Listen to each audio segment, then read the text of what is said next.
안녕하세요. 이야기 맛집 대작가TV 대작가입니다. 오늘은 시놉시스 작법 시리즈 줄거리 9편 장르별 포인트에 대해서 이야기해 보도록 하겠습니다. 간단하게 그냥 코멘트를 남기는 거라서요. 뭐 크게 어려운 부분은 없습니다. 이런 장르를 쓸 때는 이런 포인트를 좀 생각을 해서 써야 하는구나, 이렇게 이해하시면 되겠습니다. 이야기 참 작은 요리를 하는 기분이다. 다양한 재료를 넣고 나만의 레시피로 만드는 것처럼 이야기도 비로소 완성된다. 이야기 맛집 대작가 TV 맛있게 봐주세요. 첫 번째로 로코, 로맨틱 코미디죠. 로코라고 많이 이제 얘기를 하시는데 현실적 캐릭터, 주변에 있을 법한 이런 캐릭터들을 주로 한다. 티격태격, 남녀 주인공이 제일 중요하다. 뭐 예전에도 잠깐 말씀드렸지만 남녀의 케미, 특히나 로맨틱 코미디에서는 이 남녀의 케미, 이 남녀의 주인공이 가장 제일 중요하다. 항상 그런 장면들이 나오죠. 서로 처음에는 순수야, 거의 서로 만남이 악연이거나 원수거나, 하지만 어쩔 수 없이 서로가 땡겨, 끌어당겨, 끌려 이러면서 아기자기 알콩달콩 사랑을 키워나가는 그런 장르. 현실에서 누구나 한 번쯤 좀 간질간질하고 알콩달콩한 사랑. 근데 로코의 진정성을 주는 거는 굉장히 다루기 어려운 부분이다. 로코가 쉬운 게 아님, 이렇게 또 설명을 해주셨어요. 그냥 봤을 때는 되게 쉬워 보일 수 있지만 그 안에 전하고자 하는 사랑의 의미, 이런 것들, 이런 진정성을 로코에서 다루는 것이 쉬운 게 아니다 라는 말씀이시죠. 왜냐면은 이게 로맨틱 코미디잖아요. 개그적인 요소, 유머 코드, 뭐 이런 재미, 코미디와 같이 다루는 것이 굉장히 좀 까다로울 수 있다. 저는 그런 의미로 받아들였습니다. 교육을 받을 때. 어떤 극은 로맨틱 코미디인데 이 비율이라고 해야 될까요? 너무 딥해지거나 이랬을 때 그런 톤이 많이 변형될 수 있기 때문에, 그런 의미에서 아마 이런 말씀을 작가쌤이 해주신 것 같아요. 로맨틱 코미디를 쓰시고 싶으실 때는 이런 부분들을 충분히 고려하셔서 쓰시는 게 좋지 않을까. 무협지나 판타지, 무협지나 판타지는 그 세계 가치관, 세계관이 있어야 따라갈 수 있다. 무협지 그러면 항상 강호, 뭐 중원, 뭐 이런 단어들이 따라오죠. 강자와 약자를 나누는 기준이고, 그런 세계관, 이런 것들이 지금 이 세계관에선 그냥 당연시되는, 경공을 하고 막 칼을 막 부리고, 이제 무협마다 좀 강도가 있죠. 거의 판타지급으로 가는 무협이 있을 수도 있고, 어느 정도는 물리적으로 가능한, 이게 진짜 육체를 엄청 단련하면 왠지 가능할 것 같은 무공들, 무술들, 이런 것들도 있을 수 있고, 그리고 판타지도 정말 새로운 세계죠. 현실 세계에서는 있을 수 없는 그런 세계나 그런 차원들이 존재하는지 일단 우리가 알고 있는 선에서는 그런 건 존재할 수 없다. 하지만 또 모르지 않나, 이런 어떤 뭐 즐거운 상상, 그렇기 때문에 이런 무협이나 판타지들을 많이 보는 것 같아요. 그래서 세계관, 가치관, 설정들 중요하다. 그래야 따라갈 수 있다, 몰입을 할 수 있고 재밌게 즐길 수 있다. 이런 것들이 중요한 장르가 무협지나 판타지물이다. 인기 많은 장르니까 아마 잘 아실 거예요. 그런 것들을 생각하셔서 쓰시면 좋다. 액션, 액션물은 싸움은 긴장감 있는 곳에서 싸워라. 절벽이나 생사의 갈림길, 이런 액션 상황들. 그러니까 뭐 꼭 액션 장르만이 아니라 어떤 장르든 액션 씬이 들어갈 수 있죠. 그랬을 때 가장 중요한 거는 긴장감을 구사하는 거죠. 긴장감을 불러일으키는 액션 시퀀스, 액션 디자인들, 이런 것들도 생각을 해봐야 된다. 특히나 액션의 비중이 많이 차지하는 이런 액션 장르 같은 경우는 이런 것들을 생각을 해서 써야 한다. 이왕 싸울 거라면 긴장감 있게, 그게 장소가 될 수도 있고 상황이 될 수도 있고, 다양한 요소들로 이 긴장감은 만들어낼 수 있겠죠. 뭐 인질이 잡혀 있다든지, 여기 말씀드린 대로 절벽에서 싸운다든지, 위태위태한 장소, 뭐 곧 폭탄이 터진다든지, 주인공과 빌런의 능력 차이, 무력 차이에서 오는 또 긴장감, 절대 못 이길 것 같은 그런 분위기, 하지만 뭐 주인공의 어떤 기지로 이걸 해결했을 때 오는 카타르시스, 이런 게 희열들이 있는 거죠. 이런 것들을 잘 활용을 해서 같은 액션씬이라도 긴장감 있게 싸우는 것이 포인트다. 이런 것들을 생각하셔서 쓰시면 좋다. 고전은 이제 옛날 이야기들이죠. 작자가 미상이라거나 작자가 있어도 이제 저작권에 걸리지 않는 4, 5, 70년 이후 이 고전을 리메이크하거나 뭐 고전을 이제 각색을 해서 새롭게 뭐 현대화하기도 하고, 아니면 그 고전 안에 숨겨진 어떤 뒷이야기들을 다루기도 하고, 우리가 알고 있는 것 외에 더 많은 추가 이야기들, 아니면 고전에서 어떤 구조라든지 구성들만 따와서 새로운 이야기를 만들거나, 굉장히 다양하게 고전은 활용을 합니다. 근데 어떻게 잘 비틀 것인가? 왜냐하면 이 고전이라는 건 이미 세상에 알려진 이야기잖아요. 결말까지 다 아는 내용이기 때문에 이거를 가지고 어떻게 재조립하느냐, 다시 어떻게 잘 만들어내느냐, 디벨롭하느냐, 이런 의미죠. 이런 것들을 잘 생각하셔서 쓰시면 좋다는 이야기입니다. 청소년 학원물 이런 것도 많이 있죠. 특히 주기적으로 나오는 장르가 아닌가 생각이 듭니다. 근데 요거를 쓰실 때는 그 나이 때 감수성이 묻어날 때 잘 그렸다라고 할 수 있다. 얼마나 동화되어 쓰는가. 이제 보통은 쓰시는 작가분들이 청소년이나 학생이 아니잖아요. 그죠? 예. 이미 우리는 성인이 됐고 때가 탈 대로 탔고 세상의 쓴맛을 알게 됐고 사회의 쓴맛을 알게 된 이제 쩔어 있는 나이인데 저도 사실은 이런 청소년 학원물을 써보고는 싶어요. 근데 제가 졸업한 지도 벌써 20여 년 전이기 때문에 지금 학교 학생들의 어떤 감수성이라든지 뭐 행태들 그런 정서, 문화 그런 것들을 모른단 말이죠. 그 10대 친구들과 제가 지금은 접점이 없고 교류할 그런 게 없기 때문에 그래서 만약에 쓴다 그러면 인터뷰를 굉장히 많이 다녀야겠죠. 인터뷰나 자료 수집 이런 것들을 아마 굉장히 많이 해야 될 거고 현대 시점이라면 아니면 제가 학교를 다녔던 라떼의 청소년 이야기를 쓰고 싶다 그러면 그때를 잘 회상해서 써야겠죠. 그래서 이런 것들을 생각하셔서 잘 쓰시면 되겠습니다. 동화 같은 경우는 누구나 따라갈 수 있는 간단한 세계관, 이야기. 동화는 어린 친구들이 처음에 접하는 이야기 장르죠. 그래서 누가 봐도 이해가 간단하고 간단한 세계관. 옛날에 누가 살았고 어떤 일이 있었고 그래서 행복하게 살았습니다. 누구나 따라갈 수 있는 간단한 세계관과 이야기가 중요한 포인트다. 그런 거 생각하셔서 쓰시면 되겠습니다. 이종 간의 사랑, 매력적이지만 익숙하면 안 돼. 의외성이 갖는 매력. 안 섞일 줄 알았는데 섞여서 큰 매력이 생길 때 이때 우리는 이게 재밌다. 우리가 흔히 봐온 그런 익숙한 능력보다는 뭔가 새로운 걸 개발해서 하는 게 좋지 않나. 의외성이 갖는 매력들, 시너지. 안 섞일 줄 알았는데 퓨전 음식 같은 것도 그런 거죠. 얘네 둘의 음식이 그렇게 섞이면 안 좋을 줄 알았는데 섞여서 대박이 난 음식들도 있잖아요. 그런 것처럼 이 이종 간의 사랑도 이런 것들이 중요하다. 이런 것들을 생각하셔서 쓰시면 좋다.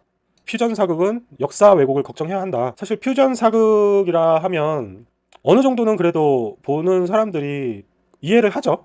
이거 퓨전이고 약간 아까 고전처럼 어느 정도 비틀어서 이야기를 만들어내는 부분도 있고 현대의 어떤 포인트들을 사극에 녹여서 썼기도 하고 어떤 역사와 역사를 살짝 섞는다든가 이런 장르들을 보통 퓨전 사극이라고 하는데 그래도 이게 사극이기 때문에 역사가 그래도 바탕이 되는 세계관이 되는 사극 장르이기 때문에 너무 또 말도 안 되는 그런 걸 했을 때 반발이 생길 수도 있죠. 아예 뭐 요즘에는 대체 역사물 뭐 이런 것도 있는데 그래서 그런 거를 조금은 걱정을 해봐라. 특히나 정통 사극 같은 경우는 이게 더 심하죠. 고증이라든가 역사를 보는 어떤 작가의 관점, 해석 이런 것들도 논란이 될 수도 있고 모르겠어요. 그런 것들이 사실은 그래서 역사를 기반한 사극은 애로사항이 많은 것 같아요. 역사에 관련된 뭐 자료 수집도 많이 해야 되고 내가 역사를 많이 알아야 그만큼 잘 다룰 수 있을 거 아니에요. 그래서 그런 부분들도 많이 생각을 하셔서 써야 된다고 생각을 합니다. 어떤 경우에는 뭐 기록 한 줄 있는데 그거 가지고 이야기를 만들어내기도 하잖아요. 제가 알기로는 뭐 광해라든지 뭐 대장금이라든지 뭐 이런 작품들도 한 줄이 있거나 아예 기록되어 있지 않는 기간의 그 내용들을 그냥 100% 허구로 만들어내거나 근데 이제 기존의 확실한 역사의 줄기 안에 벌어지는 일이라면 이 왜곡에 대한 걱정, 그 대중들이 납득할 것인가, 어디까지 이해하고 재미있게 봐줄 것인가 이런 부분도 생각을 안 할 수는 없다. 뭐 이 생각에 매몰돼서 뭐 제한되거나 제약이 되면 또 안 되겠죠. 그래서 그런 줄타기 이런 것들이 좀 대중에 대한 이해도 많이 필요한 부분 같습니다. 그래서 그런 것들을 잘 생각해서 써야 한다. 멜로는 운명적 사랑 이런 포인트. 그런 경우도 막 엄청난 장애물들을 많이 극복해가지고 이루어지는 이런 느낌? 이 남자와 여자는 운명이야. 원하지만 어쩔 수 없이 멀어지기도 하고 하지만 결국에는 알고 보니 이렇게 만나게 되는 그런 운명적 사랑. 이런 느낌의 포인트를 주는 것이 좋다. 사건의 임팩트도 좀 세야 되고 우리가 봤을 때 와 저런 상황인데도 상대를 향한 마음이 식지 않는구나. 이걸 다 헤쳐나가는구나. 단지 저 사람을 사랑하기 때문에 이런 굉장히 낭만적인 요즘 현대사회에서는 굉장히 보기 힘든 요즘 거의 이런 거는 대척점이 있다. 물론 있겠죠. 있기도 하겠지만 요즘엔 많이 다르지 않나 개인적으로 생각을 해보는데 그렇기 때문에 이런 장르들이 잘만 만들면 대중적으로 엄청난 사랑을 받기도 하는 것 같아요.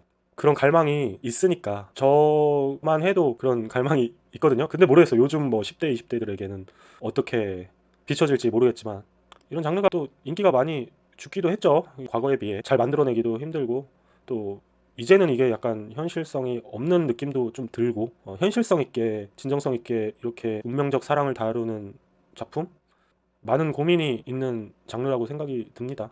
소소한 소시민 이야기, 캐릭터의 힘, 에피소드와 캐릭터의 힘 일상물이라고 하나요? 일상적인 상황들 우리가 흔히 하는 일어나서 밥 먹고 출근하고 일상적인 이런 이야기 흐름인데 이 캐릭터가 어떠냐에 따라서 굉장히 그게 재미있어질 수 있다.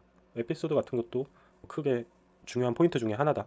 그러니까 분위기 톤 자체는 우리 삶과 다를 바 없지만 어디나 있을 법한, 내 주변에도 있을 법한, 그게 나이거나 재밌는 에피소드들, 재밌는 캐릭터, 그러니까 흔하지 않는 캐릭터죠.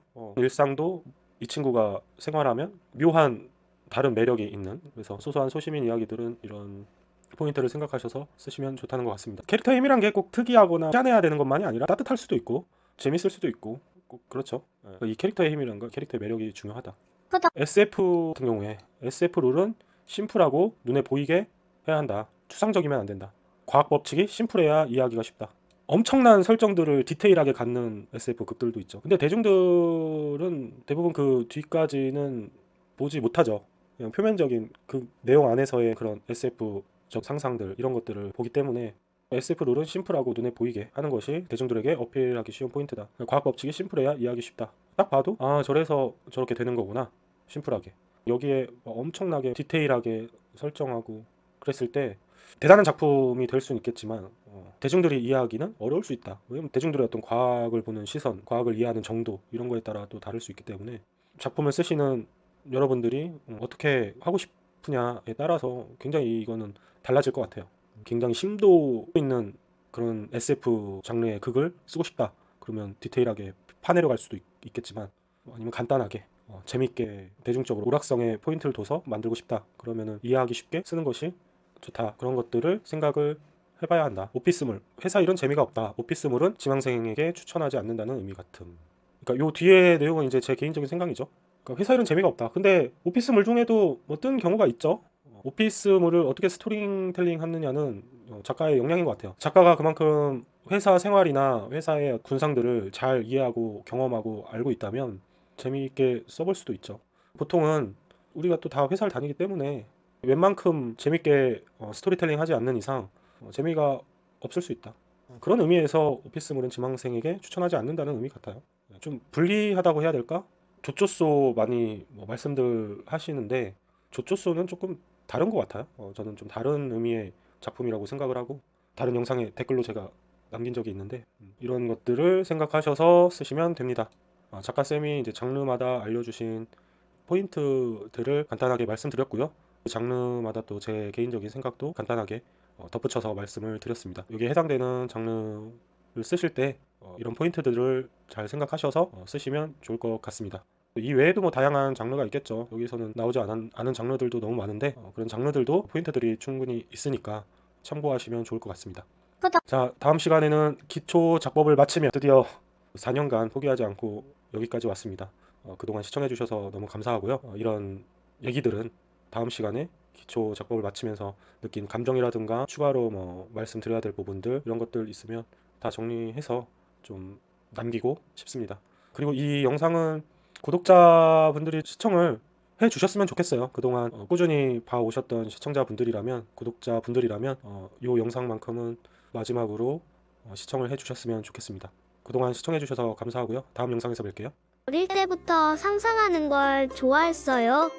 꿈은 아직 멀리 있지만 앞으로 헤엄치는 물고기는 아름답게 자라는 법이래요. 이야기 맛집 대작가 TV 단골이 되어주세요.